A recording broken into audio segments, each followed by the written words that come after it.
soo dhawaada maanta halka waxaan isku nimid waxaynu ka hadlaynaa waa arrinta xanuunkan adduunka ku faafay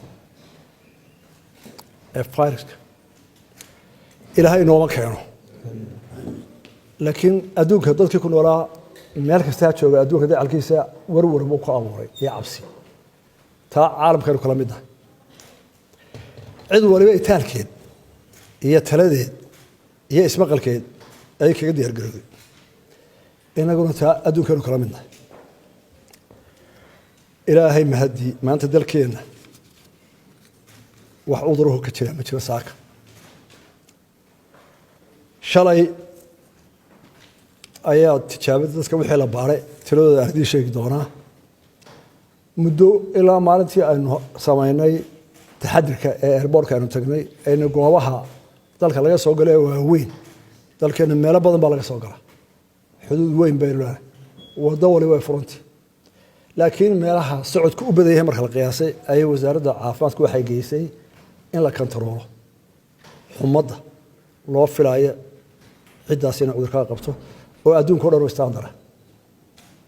markaa maalin walba waxay soo gudbiyaan dadka waddadaas soo maray waddooyinka ah iyo tiradooda taasi waxay noo sheegaysaa dee wixii meel kale ka soo galay ee lug inagu soo gala ilaahay manu ka magan gelina inuu naga qabto laakiin meelaha laga soo galo inuu ka fayoonahay gudaheena anaga waxba ka dhicin ilaa imika meel laba rug caafimaadba wixii aanu xalay ku soo hooyanay sida xoolaha la raacana xalay maxaa lagu soo hooyey waaguna ku bariyey shalay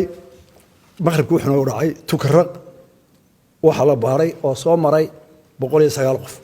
dhammaan way caafimaad qabeen wax laga shakeeyo lama arag yube waxaa la baaray 10 qof oo soo maray controlkii ay yaaleen baaristu way caafimaad qabeen dhahar 9 qof baa soo maray way caafimaad qabeen 9 qof wajaale 540 qof baa ka soo galay dhammaantood caafimaad qabeen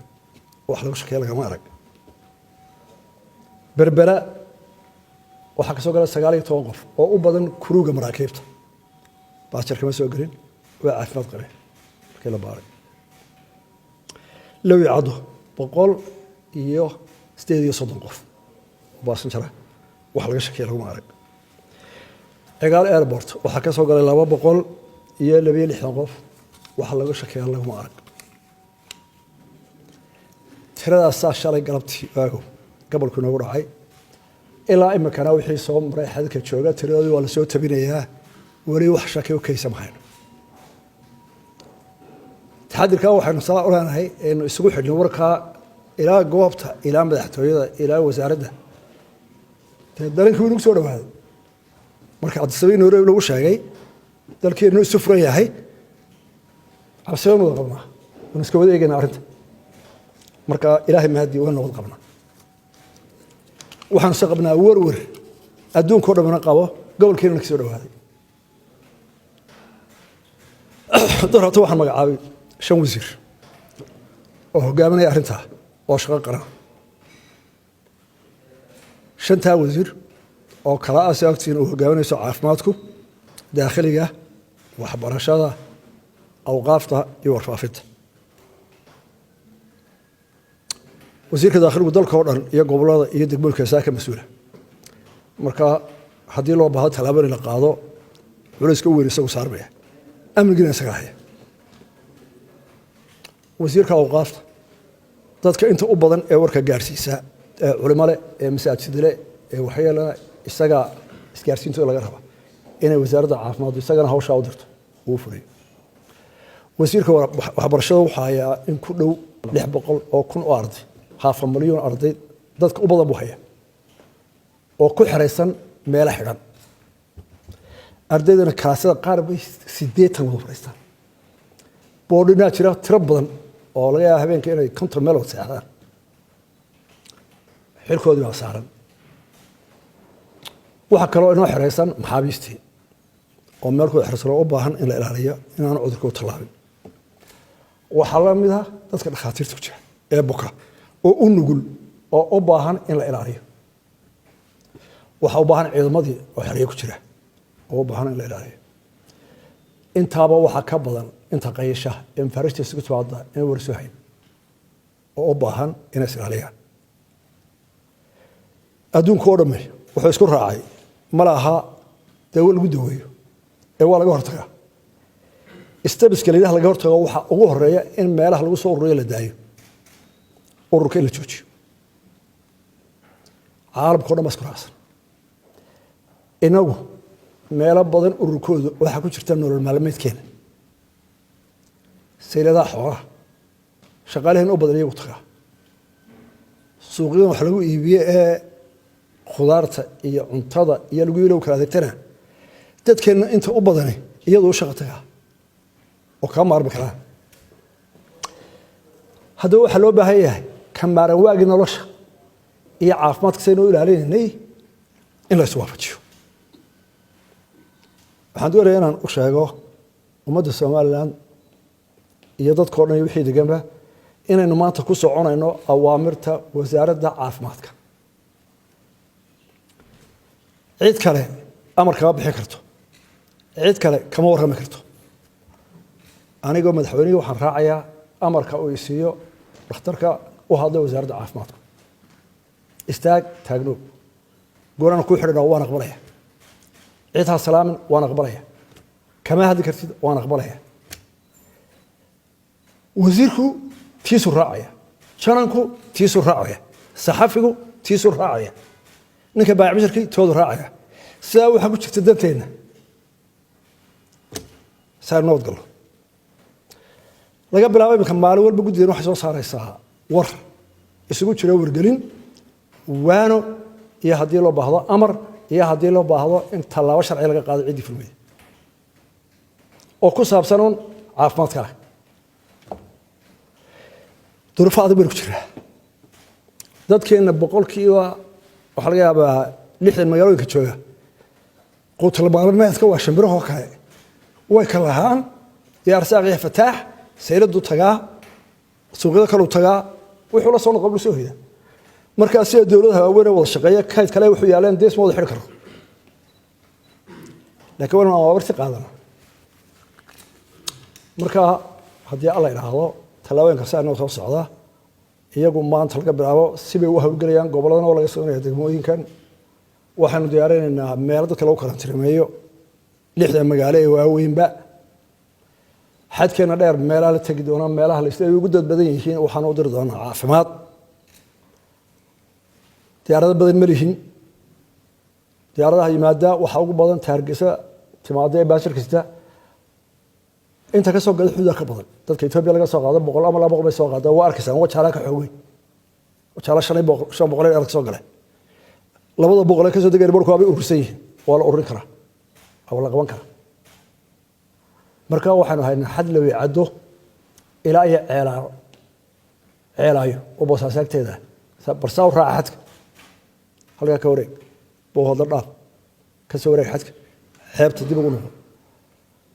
xadka waxaanu kaga mid galnaa oo talaba qaadanaa in dawladaha aynu jaarka nahay bari iyo galbeedba dhinaca bari waa Puntland dhinaca waa Ethiopia waa Djibouti inuu iyaga la leeyahay xiriir aad iyo aad u midaysan oo colkan iska goodafaan waa in wasaaradda caafimaadka ee dalka dariskiina ka mid ah oo talaabo isku mid ah qaadaan baynu galeynaa oo la xajin marka maanta waxaan idinku yeeray inuu dadkeena warkaa gaarsiino waxaa jira kolba talaabada la qaadayo laga maarmaanka ee loo baahdo wasaaradda caafimaadka ee guddana bixinaysa haddii loo oranayo halkaa hala xidho haddii loo oranayo talaabada hala qaado oo talaabo kasta ah ilaan wuxuu waa dhibaateena dul taalle maxay soo la tiraahdaa nabad wax kuma yeeshee dhibta u toogahay in haddii waxaan u soo baxaanba aynaan noqonin dee xaggan u dhaqaaqnay inaan wareerin ee inoo jeexnaato talaabooyinka aynu qaadayno 1 2 3 fariinta wareysa aan ka codsanay waxa weeye in loo hoggaansamo awaamirta dhakhtarka kolka hore waxa la yareeyo meelaha lagu soo buuqayo aroosiyaa jira qaylaad baa jira xafladaa jira intii laga marin karo waa la yareeyo ilaa nafteena waxaan ka hadlaynaa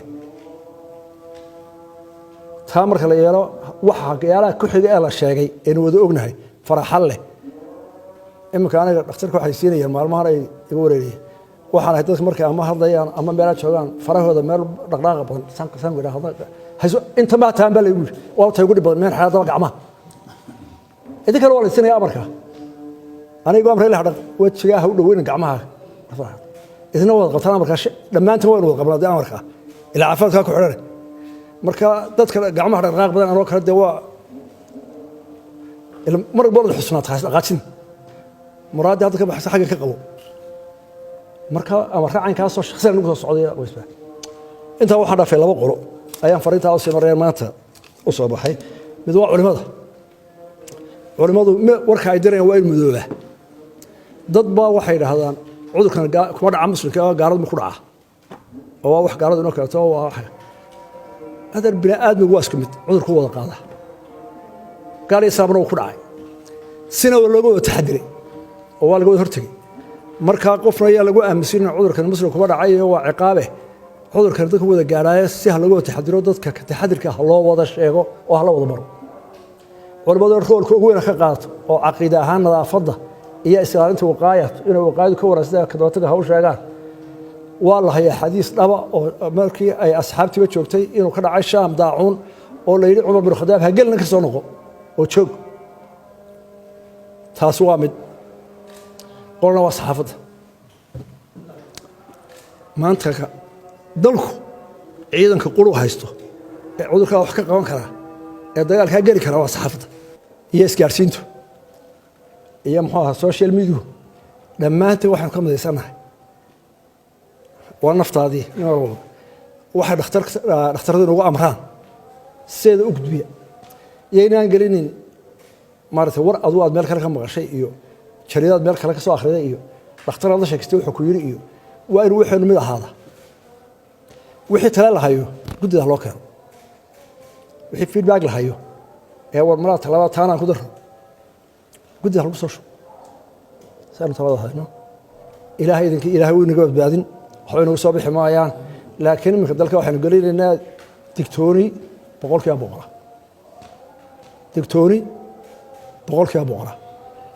kolba tallaabadii maanta loo baahdana inaanu qaadno caalamka xiriir xoog laanu samayno hadday dowladaha tahay hadday jimciyadda quraba ka dhexaysa huu tahay iyo cid loo nustaana waxay kala tarayaan waanu u diray in arrintaa aanu iska kaashanno nagana caawiya